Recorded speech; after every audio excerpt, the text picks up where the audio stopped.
और आपको तय करना था कि पत्रकारों की लिस्ट बनानी है। आपको किस चीज की लिस्ट बनानी थी मैं बताता हूं। इस इंडिया गठबंधन को जो लिस्ट बनानी थी, इनको तय करना था नेता कौन है। इसकी लिस्ट अभी तक नहीं बनी है। नीति क्या है इनकी देश को बताने के लिए, वो नीति क्या है अभी तक नहीं बनी।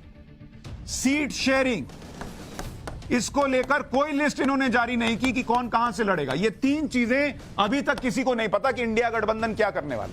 लिस्ट किसकी जारी कर रहे हैं? पत्रकारों की। नेता, नीति, सीट शेयरिंग की लिस्ट तो ढूंढते रह गए। एंकर्स की लिस्ट इन्होंने पहले बना ली। जैसे 2024 का चुनाव मोदी से नहीं, एंकर से लड़ना है। एंकर चुनाव जिताता है क्या बॉस? ये लोग नरेंद्र मोदी को तानाशाह कहते हैं, लेकिन इन लोगों को पीएम मोदी से सीखना चाहिए कि 20 साल तक नरेंद्र मोदी को क्या क्या नहीं कहा गया है। 2002 के दंगों के बाद इस देश में एक बड़ा वर्ग रहा मीडिया का भी, जिन्होंने नरेंद्र मोदी को एक तरह से सीधा कह दिया कि इसी आदमी ने कराया है। 20 साल तक नरेंद्र मोदी के खिलाफ मीडिया ट्रायल चलता रहा, लेकिन नरेंद्र मोदी ने कभी ऐसी कोई लिस्ट नहीं जारी की कि फलाना फलाना एंकर को बैन कर दो, ये मेरे से सवाल पूछ रहा है या मुझे जो है सीधा सीधा टारगेट कर रहा है। कोई ऐसी लिस्ट नरेंद्र मोदी ने नहीं जारी की जिसमें यह कह दिया गया हो कि इन पत्रकारों को बॉयकॉट कर देंगे। गुजरात दंगों को लेकर नरेंद्र मोदी के खिलाफ सालों साल एजेंडा चलाया गया। क्या सरकार, क्या नेता, क्या मीडिया, क्या एनजीओ, सब नरेंद्र मोदी के पीछे हाथ धोकर पड़ गए थे, लेकिन नरेंद्र मोदी ने कुछ भी ऐसा नहीं किया। और ना ही उन्होंने मीडिया पर अटैक शुरू कर दिया। उन्होंने कानूनी प्रक्रिया से लड़ाई लड़ी, एसआईटी ने पूछताछ के लिए बुलाया तो उसके लिए गए, राजनीतिक लड़ाई लड़ी, अपने काम से सबको जवाब दिया। इसलिए मोदी कह भी रहे हैं कि उन्हें मीडिया ने नहीं बनाया है, वो अपने काम के दम पर बने। आपको सुनवाता हूं पीएम मोदी ने इसी साल फरवरी में संसद से देश को क्या बताया था।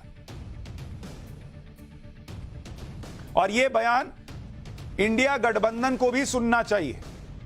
जिनके मन में यह भ्रम है कि नेता कोई काम करे ना करे, पत्रकार सिर्फ जो है वो नेता को चुनाव जिता सकते हैं। भाई बहुत पत्रकार दूसरे पार्टियों के नेताओं को भी तारीफ करते हैं, लेकिन वो तो नहीं होता।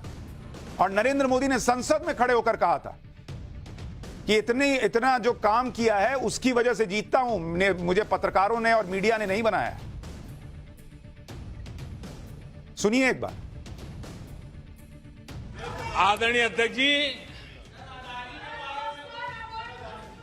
मोदी पे भरोसा अखबार की सुर्खियों से पैदा नहीं हुआ है। मोदी पे ये भरोसा टीवी पर चमकते चेहरों से नहीं हुआ है। जीवन खपा दिया है, पल पल खपा दी है, देश के लोगों के लिए खपा दी है, देश के उज्जवल भविष्य के लिए खपा दी है।